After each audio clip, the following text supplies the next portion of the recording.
안녕하세요, 여러분. 오늘 소개해드릴 이야기는 한 시어머니가 며느리의 진짜 모습을 알아가는 과정과 결국 진실이 밝혀지면서 일어난 극적인 반전에 관한 실화입니다. 주인공은 서울 마포구에 살고 있는 박영자 씨 65세입니다. 5년 전 남편을 먼저 보내고 혼자 살던 중 외아들 준호가 결혼을 하게 되어 며느리 수진과 함께 살게 되었습니다. 처음에는 며느리가 참 착하다고 생각했던 영자 씨였지만 시간이 지나면서 뭔가 이상한 점들을 느끼기 시작했습니다. 수지는 겉보기에는 완벽한 며느리였습니다. 명절마다 정성스럽게 음식을 준비했고 시어머니에게 옷이나 건강식품 같은 선물도 자주 사다 주었습니다. 남편 준호 앞에서는 항상 어머니, 이거 드세요. 어머니 건강이 제일 중요해요 라며 효부의 모습을 연출했죠. 하지만 남편이 없을 때는 완전히 다른 사람이었습니다. 영자 씨가 TV를 보고 있으면 시끄럽네요. 볼륨 좀 줄여주세요 라며 차가운 목소리로 말했고 영자 씨가 부엌에서 뭔가 하려고 하면 제가 할게요. 어머니는 쉬세요 라고 하면서도 표정은 귀찮다는 듯 했습니다. 더 충격적인 것은 수진이 선물한다며 가져다 주는 것들의 실체였습니다. 어느 날 영자 씨는 우연히 수진의 가방에서 영수증을 발견했는데 중건강식품과 2배나 더 비싼 제품을 구매한 기록이 있었습니다. 나중에 알고 보니 수진은 하나는 시어머니에게, 하나는 친정어머니에게 주면서 친정어머니 것보다 더 좋은 걸로 사왔어요 라고 말하고 있었던 것입니다. 남편 준호가 벌어다 준 돈으로 시어머니를 챙긴다고 하면서 실제로는 친정 쪽에 더 신경 쓰고 있었던 것이죠. 영자 씨는 이런 사실들을 알게 되면서 마음이 아팠지만 아들의 결혼 생활을 위해 참고 지내기로 했습니다. 영자 씨에게는 아무에게도 말하지 않은 작은 비밀이 하나 있었습니다. 10년 전부터 매주 로또를 한 장씩 사는 것이었죠. 큰 기대는 하지 않았지만 혼자 사는 재미 삼아 계속해온 일이었습니다. 남편이 살아있을 때부터 시작한 일이었는데 남편조차 모르는 영자 씨만의 작은 습관이었습니다. 매주 토요일 저녁이면 로또 추첨 방송을 보면서 번호를 확인하는 것이 영자 씨의 유일한 즐거움이었습니다. 물론 한 번도 큰 상금에 당첨된 적은 없었지만 그 작은 설렘만으로도 충분했죠. 한편 수진의 이중적인 모습은 점점 더 노골적으로 드러나기 시작했습니다. 남편이 출장을 갈 때면 아예 영자 씨와 대화조차 하지 않았고 청소나 빨래도 대충 하면서 나이 드신 분들은 이 정도만 해도 괜찮으시죠? 라며 은근히 무시하는 말들을 늘어놓았습니다. 영자 씨는 이런 상황들을 아들에게 말할지 고민했지만 며느리와 아들 사이를 갈라놓고 싶지 않아서 참고 있었습니다. 하지만 수진의 행동은 갈수록 도를 넘어서고 있었습니다. 운명의 날은 어느 비 오는 화요일이었습니다. 영자 씨가 시장에서 장을 보고 돌아오는 길에 갑자기 차가 튀어나왔고 피하려다가 넘어지면서 다리를 다치게 되었습니다. 병원으로 급히 실려간 영자 씨는 다행히 큰 부상은 아니었지만 일주일 정도 입원 치료가 필요한 상황이었습니다. 병원에 도착한 수진은 남편 준호에게 전화를 걸어 상황을 설명했습니다. 여보, 어머니가 교통사고를 당하셨어. 지금 병원에 있는데 일주일 정도 입원하셔야 해. 준호는 바로 병원으로 오겠다고 했지만 수진은 막았습니다. 당신은 일이 바쁘잖아. 내가 병간호 할 테니까 신경 쓰지 말고 일해. 어머니도 괜찮으시대. 그리고 준호에게는 병원에 6인실밖에 자리가 없다고 거짓말을 했습니다. 실제로는 1인실도 비어 있었지만 수지는 돈이 아깝다는 생각에 6인실로 신청한 것이었죠.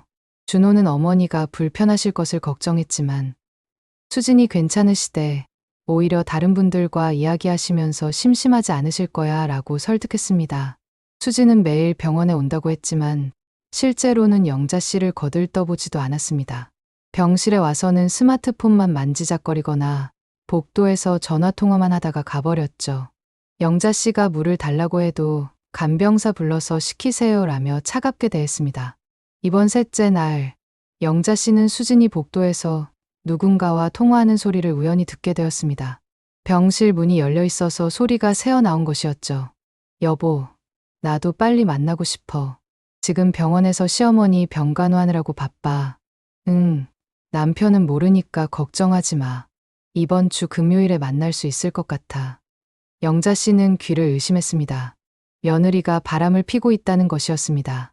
계속 들어보니 상당히 오래된 관계인 것 같았고, 심지어 남편과 이혼하고 그 남자와 재혼할 계획까지 세우고 있는 것 같았습니다. 시어머니가 빨리 죽었으면 좋겠어. 그럼 남편 재산도 다 우리 거고. 아, 그 전에 이혼하면 되겠네. 어차피 애도 없으니까 깔끔하게 정리되겠어. 영자 씨는 온몸이 떨렸습니다.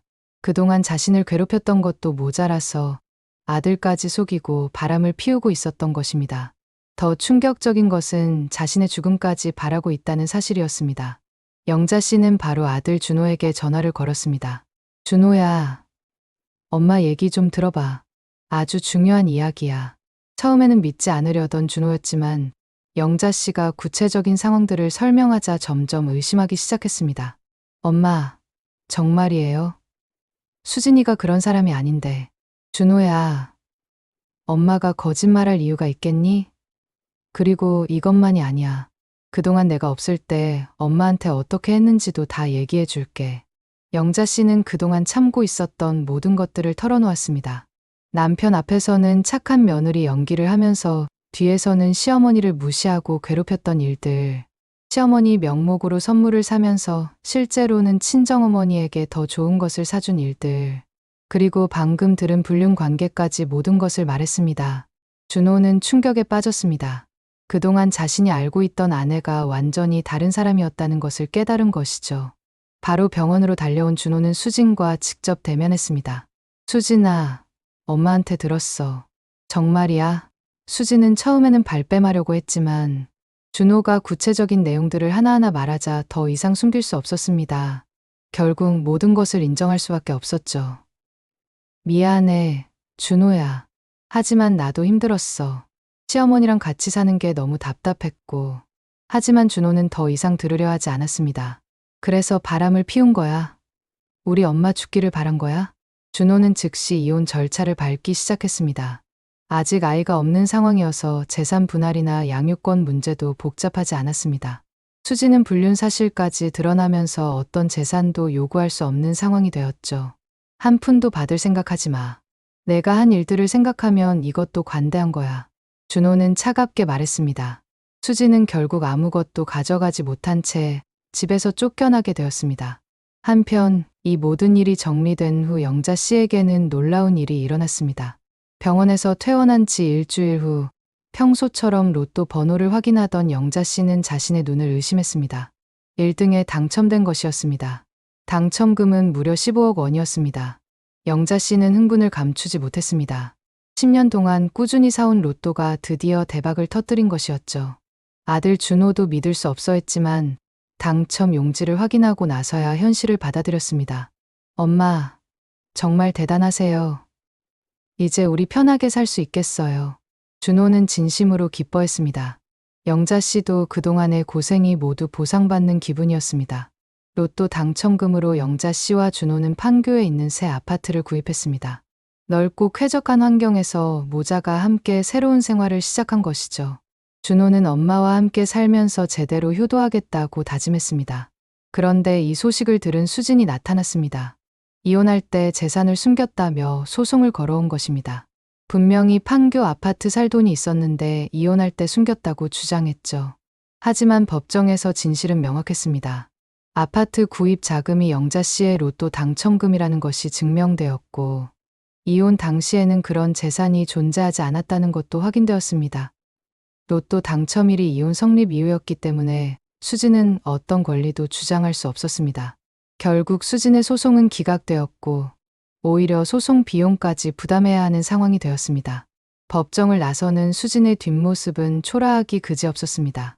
지금 영자 씨와 준호는 판교 아파트에서 행복하게 살고 있습니다.